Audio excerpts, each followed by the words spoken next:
On this day, 1995, Richard Donner's unconventional action thriller Assassins opens in theaters. A top assassin wants out. No more. I'm gone. Another wants in. I studied everything you ever did. But to be number one, he must eliminate the competition.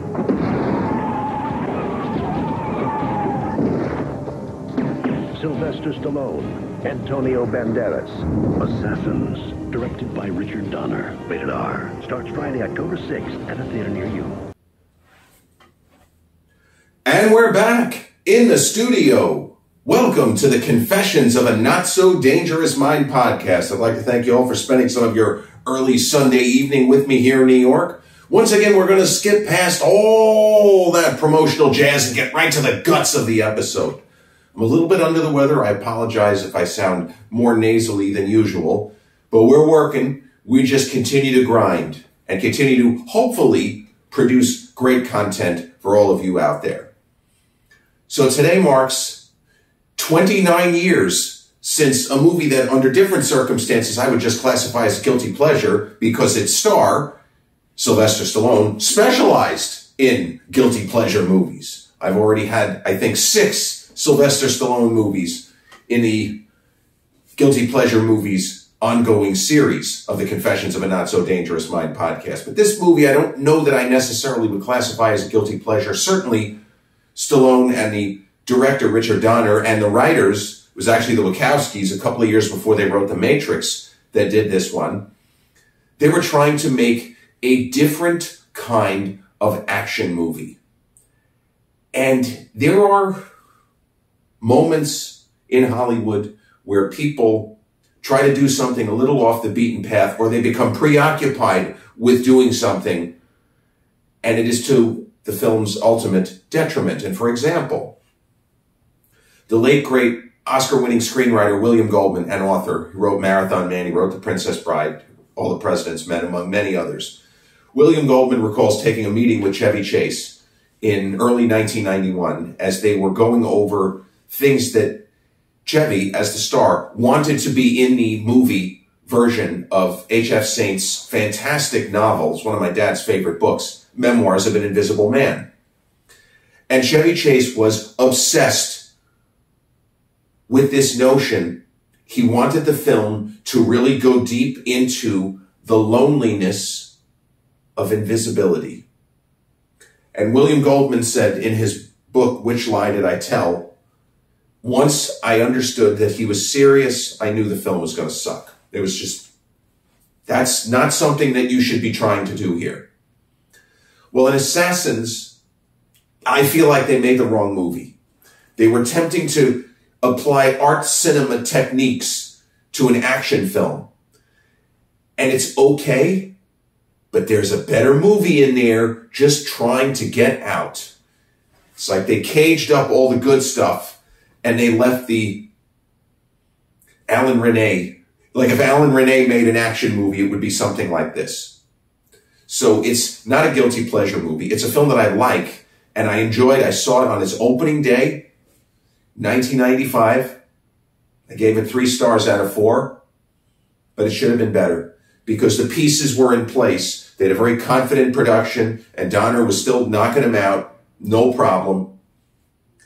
And you had Julianne Moore, terrific. She was on the rise. And Stallone doing what Stallone does. And you had Antonio Banderas just chewing scenery at a level that would have made William Shatner blush. I mean, he chews it to such an extent here. He is entertaining just for how hammy he is. His line readings are absolute gold. Assassins is the name of the film. And true to the title, it's about the #1 assassin in the world, played by Stallone, of course. His name isn't really Robert Rath, but he goes by Robert Rath. Or as Antonio, as Miguel Bain, assassin #2 in the whole wide world, Bobby. You haven't lived. You haven't truly lived until you hear Antonio Banderas repeatedly snarl the word Bobby at Stallone.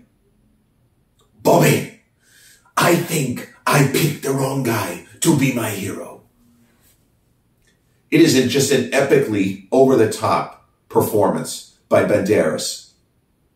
And I don't know why Richard Donner didn't attempt to rein him in. Maybe he said, you know what, this will add to the entertainment value. This kid is out of control. Just let him go. You know, the immortal words of Clint Eastwood, when Jim Carrey wanted to ad-lib a million years ago on the Deadpool, I think it was the DP was Jack and Green. Clint, what do you want to do? As Jim Carrey comes up with all these crazy ideas, and Clint Eastwood puts his hand in his chin and says, you know, maybe we should just turn the camera on and let the kid go. Richard Donner just turned the camera on and let Antonio Banderas go. And as over-the-top, idiotic as his performance is, there's no way a guy like this could have ascended to world's #2 assassin. No chance. Everybody in that business would have to be like Stallone. You're not going to be that much of a character. You're not going to be that big of a personality. You're not going to last in that business the way that it's presented. Nobody's going to want to work with you if you're that much of a powder keg, a live wire. It doesn't matter how skilled you are. So you see what the Wachowskis were going for. You see what Donner was trying for. And Stallone was at a point in his career where he had made the big action comeback after the 2 comedies. Because he kind of ran aground a little bit in the late 80s. He had some movies that should have been bigger hits than they were. Tango and Cash was a hit, but it probably should have been a bigger hit. He was thinking in terms of Rocky V, but Lock Up, which I think is a pretty good movie, Lock Up bombed. And so Sly tried to reinvent himself. He was jealous of Arnold. It's so much of a cliche to say that it bothered Sly to his core that Arnold had succeeded in comedies, that Kindergarten Cop had been an enormous hit. But before that, Twins had been an enormous hit. And truth be told, Stallone may have more actual acting range than Arnold. He's not funny. He can be funny, but he is not naturally funny the way Arnold, even in his non-comedic roles, he's able to get laughs. Arnold is just funny. And Stallone tried comedy in Oscar, which I know a lot of people who like that movie. I could give you a dozen Gen Xers that will actually rank that as one of their favorite Stallone films. Stop or My Mom Will Shoot was just a catastrophe. There's no defending it. It's really bad. It is really bad. But then he had the big dual comeback in '93 with Cliffhanger, which I think is terrific. Again, totally absurd, guilty pleasure. None of it could happen. It is non-believable from first frame to last. Demolition Man, pretty good science fiction. It's a lot better than you would think. The way the movie was pitched, it's going to be stupid, shit blowing up real good. Is this really science fiction? Yeah, it actually is really science fiction, and pretty clever at that. Then Sly, he made The Specialist. And The Specialist, although it did well at the worldwide box office, and why? Because in Europe, they line up around the block for Stallone. The late, great Robert Sklar, New York University film professor emeritus. That was his quote. They line up around the block for Stallone. The Specialist was not entirely successful. In fact, it's a terrible movie. Then he did Judge Dredd. Horrendous. Really bad.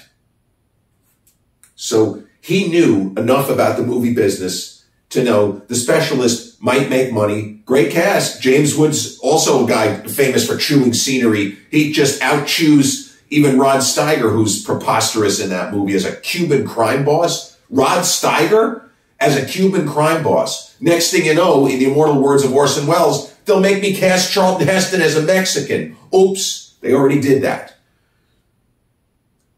Then again, Stallone in his movies, there is a history of actors playing parts that don't make sense.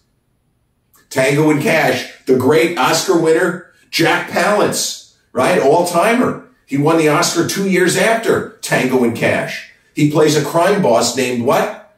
Who? Yves Perret. And the magnificent Pulitzer Prize-winning film critic Roger Ebert, in his review of Tango and Cash, didn't really like it. He said, Jack Palance plays a guy named Yves Perret. And I will tell you, in all of human history, no one has looked less like an Yves Perret than Jack Palance. But here we are. Here we are. Stallone knew The Specialist was not going to be an artistic triumph for him, for Sharon Stone, for Eric Roberts, for Rod Steiger, for James Woods. It was trash. He knew it was trash. But he and Sharon sure looked good. Sylvester Stallone, circa 1994, the only man in recorded history who can do a full-on nude scene with Sharon Stone and look better than she does, relatively speaking. That's another quote from New York Newsday film critic John Anderson. He hated The Specialist. Stallone knew The Specialist was not going to be good. He knew the script for Judge Dredd was disastrously bad. So he figured, let me actually see if I can find a script that is decent. He found what became Assassins. So Sly plays this guy who goes by Robert Rath. That's not his real name. And Antonio as Miguel Bain. That might be his real name. And it essentially is a two-character piece. As crazy as this seems, it almost could have been a stage play. That is how much of an interior type of story this is.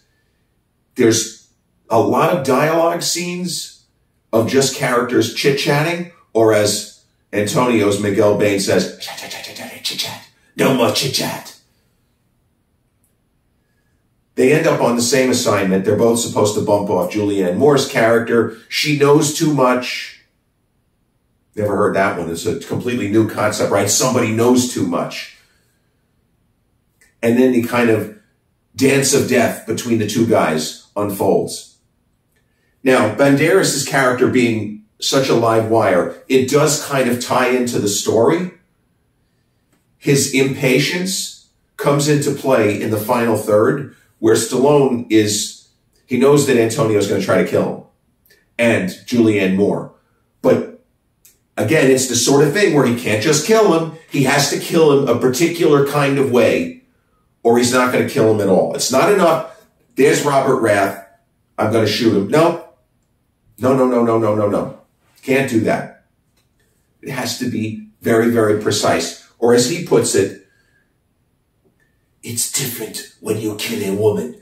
You have to pull the trigger a different way.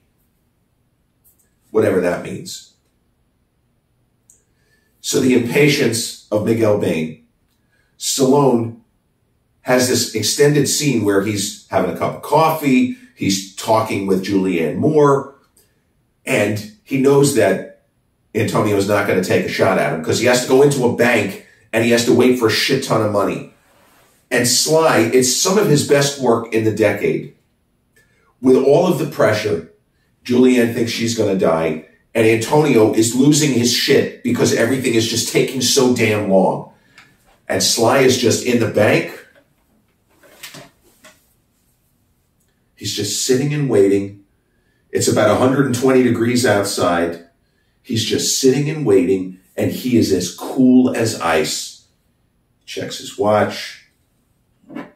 Bring him a cup of coffee, maybe some pastries. And he's so cool.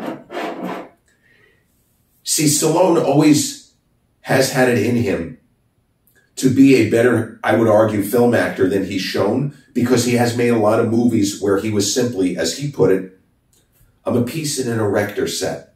There's not much room for thesping. This film gives him a little bit more room. The problem is, for stretches of this movie, the mood of the film is somber. It feels like depressing art cinema. It feels like fucking Bergman. If Ingmar Bergman made an action movie, there's huge chunks of it. So Sly doesn't get to do that much other than look somber. There is a scene where, early in the film, a terrific actor who I want to say was Donner's brother-in-law, Steve Cahan. He played the police captain in the Lethal Weapon movies for reference. And he's one of the cops at the beginning who runs afoul of Lex Luthor and Otis. So, oh, no, I'm sorry. Steve Cahan plays a mob boss in this film. But there is a scene right around that time where Stallone, well, there's one scene that's hilarious where it appears that he has a cast on, but it's actually a gun. That had me fucking roaring in the theater. I saw it at the movies at Sunrise Mall, Massapequa, by the way. But there is a scene where he is about to assassinate somebody. He's doing his job. And it's a person that has already been known to him, and they have worked together. And the guy even says, I didn't panic when I saw you, Raph, because, though we were friends. Words to that effect. He's so quiet and melancholy. I feel like it takes away from the performance. It's like Sly doesn't want to show any charisma because this isn't that movie. Well, he complained about the action movies where everything is blowing up and he can't act. There's no room for me to do any acting. He's so melancholy here. He's not really acting. He just has the same sourpuss expression for most of the first half of the film. But this scene with a fellow assassin that he's taking out, it unfolds in a different way than we think. So Robert Rath, yeah, he's going to kill people. But he wants to do it in as humane a way as he can. So he has a gun on the guy. And he hands him another pistol. And he just whispers, it's chambered. Which in this context means there aren't any bullets in the gun. I'm not going to shoot until you pull the trigger. Essentially letting the guy choose the moment of his own execution. What a wonderful prince of a human being, right? I'm being sarcastic. But there's something about the energy of that scene that works because it takes you by surprise. But there was nothing preventing Sly in those early sequences, unless Donner just put the clamps on him and says, we're making the next great art film. Simmer down with the personality and the charisma because we know you've got it. Don't smile. Okay.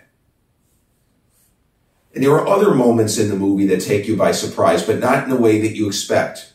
So Sly, and this is kind of early days of the internet, almost 3 decades ago, he's on his computer and it's supposed to show the passage of time. And I took this as, this is Sylvester Stallone stepping out of character. He's pushing 50 now. When he's typing, he has his glasses on. When a message comes through, he has to take his glasses off to see. This he can do with the glasses on. This he has to have the glasses off. And in one scene, I feel like he puts the glasses on and takes them off at least 4, maybe 5 times. And it becomes distracting. Hey, Sly's getting older. He probably needs readers too, right?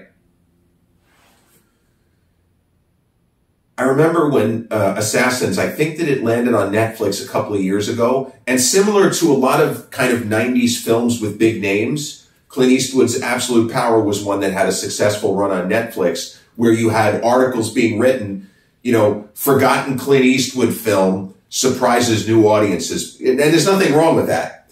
It's not really forgotten. People under 30 hadn't heard of it. That doesn't mean that it's forgotten.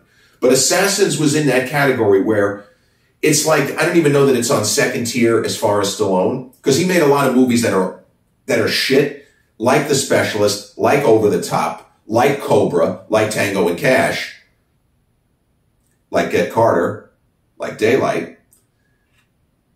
Assassins is a better movie, but it's not as well known as the ones I just mentioned because of what it does, because it's quiet, because it's melancholy, it's meditative. If you want to see an action movie that is different than any other action movie that was made under the auspices of the Hollywood studio system, yeah, Assassins. But I remember the experience of being in the theater that day. And I was going to the movies a lot. It's funny, I was in film school, but I was doing supplementary work. This is what I told myself. I was going to the movies at least once a week. I did walk out of the theater saying it's pretty good. But when people ask me, is it great? Nah. It needed a few kicks to the neck, as they say. It needed a little bit more. It needed less chit-chat and more action. And even though there are scenes of tremendous suspense, there's just a lot of this movie that's slack. I feel like Donner could have taken out about 15 minutes. The movie would have been tighter. I don't think that he could have gotten rid of stuff and we wouldn't have missed it, is what I'm saying. Because there are times where the director just hacks away and it's a mistake. Like James Cameron with The Abyss, which is still a long movie in the theatrical version, but his preferred cut is an out-and-out masterpiece rather than just a pretty good summer action movie, as The Abyss certainly was. 29 years. It's just so sick. And Assassins did just okay at the box office. It was nowhere near as big of a hit as The Specialist. And it's somewhat disappointing returns. See, Stallone is so restless. And he can have his mind changed, as we've seen. He could be on one path and then just sort of switch. But the relative failure of Assassins, and then the fact that Daylight could have been a bigger hit than it was. He knew that Daylight wasn't also going to be artistically a great film while he was making it. There's a lot of shit blowing up real good, people trapped in the Holland Tunnel, and can we get them out? How many people are going to die? It's the Poseidon Adventure in the Holland Tunnel, basically. That's exactly what it is. That's why he wanted to do Copland.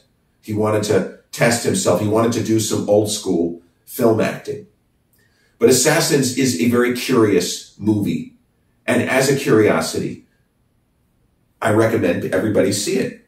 Because it is a very interesting film that came along at a time in Stallone's career where he had made the comeback, but now the luster was going a little bit dim.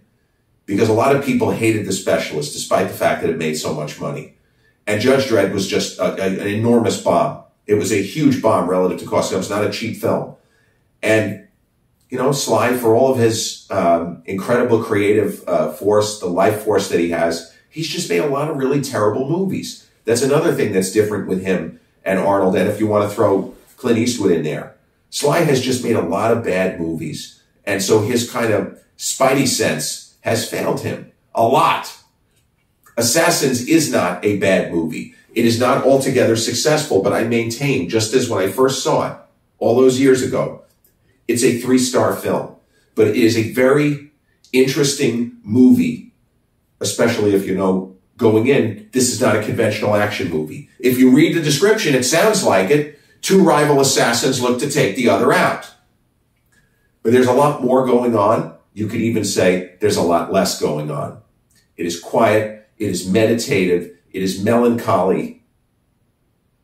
But it's still a good movie. And in the kind of Stallone filmography, I put it on the 3rd tier. If we, top tier is the Rocky movies. 2nd tier are films I really like, such as much as Cobra's a piece of crap, I really enjoy it. And I think Tango and Cash is a rip. And I love Victory. That's terrific. But this is on the 3rd tier. You can see what they're trying to do. They're not altogether successful, but they get enough things right. And there is enough sustained tension in the final third, that the aforementioned sequence of Antonio Banderas losing his marbles, trying to wait for Sly to get the money. And Sly knowing this kid doesn't have the patience for this day. I'm going to fucking get him. Words to that effect. And he really has pretty good chemistry with Julianne Moore. You'd never think of them together, but they look good on screen. And it's not really so much of a romance angle, but she plays an important part of his character kind of continuing to evolve. And, yeah, worth seeing. I don't think that it's on Netflix anymore. I know it was also streaming on Paramount for a time. But I don't know, as we speak, if it's on any streaming services for free. But Assassins, written by the Wachowskis before The Matrix, directed by Richard Donner, and starring Antonio Banderas, Sylvester Stallone, and Julianne Moore, released on this day, 1995. This has been episode 318 of the Confessions of a Not So Dangerous Mind podcast. I'd like to thank you all for spending some of your Sunday early evening with me here in New York. If you check out this episode on the YouTube channel, haven't done so already, please click like, subscribe, comment, share, turn on those notifications. Or if you catch this episode on the audio platforms such as Podbean, Spotify, iTunes, or the others on which we're hosted, same general rule applies. Click like, subscribe, share, and turn on those notifications. I'll be back with a new episode real soon. Until then, peace.